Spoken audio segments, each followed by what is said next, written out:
আসসালামু আলাইকুম রহমতুল্লাহি ওবরাকাতু। যদি স্বপ্নে কেউ মৃত ব্যক্তিকে দেখে তাহলে তাকে যে অবস্থায় দেখবে সেটাই বাস্তব বলে ধরা হবে।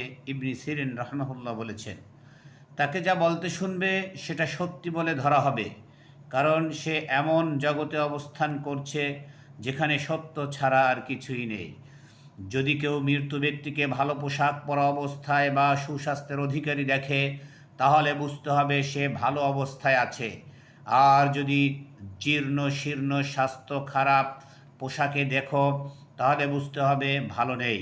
তার জন্য তখন বেশি করে মাগফিরাত কামনা ও দোয়া প্রার্থনা করতে হবে। কয়েকটি উদাহরণ: ইবনে ওমর রাদিয়াল্লাহু তাআলা আনহু থেকে বর্ণিত, বিদ্রোহীরা যখন ওসমান রাদিয়াল্লাহু তাআলা আনহু এর বাসভবন ঘেরাও করল, তখন ওসমান রাদিয়াল্লাহু তাআলা আনহু বলেন, আমি গত রাতে স্বপ্নে দেখলাম রাসূলুল্লাহ সাল্লাল্লাহু আলাইহি ওয়াসাল্লাম বললেন, ওসমান, আমাদের সাথে তুমি ইফতার করবে। আর ওই দিনই ওসমান রাদিয়াল্লাহু তাআলা আনহু শহীদ হলেন। আনাস ইবনে মালিক রাদিয়াল্লাহু তাআলা আনহু থেকে বর্ণিত, আবু মুসা আশআরি রাদিয়াল্লাহু তাআলা আনহু বলেন, আমি স্বপ্নে দেখলাম আমি একটি পাহাড়ের কাছে গেলাম। দেখলাম পাহাড়ের উপরে রাসূল সাল্লাল্লাহু আলাইহি ওয়াসাল্লাম রয়েছেন ও পাশে আবু বকর রাদিয়াল্লাহু তাআলা আনহু।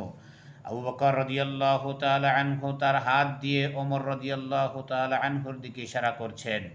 আমি আবু মুসা রাদিয়াল্লাহু তাআলা আনহু এর স্বপ্নের কথা শুনে বললাম, ইন্না লিল্লাহি ওয়া ইন্না ইলাইহি রাজিউন। আল্লাহর শপথ, ওমর রাদিয়াল্লাহু তাআলা আনহু তো মারা যাবেন।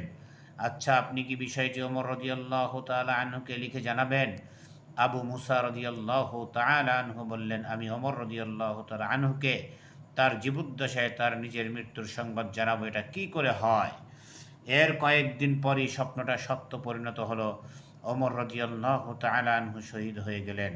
কারণ মৃত্যু পরবর্তী সত্য জগৎ থেকে যা আসে তা মিথ্যা হতে পারে না, সেখানে অন্য কোনো ব্যাখ্যা দেওয়ার সুযোগ নেই।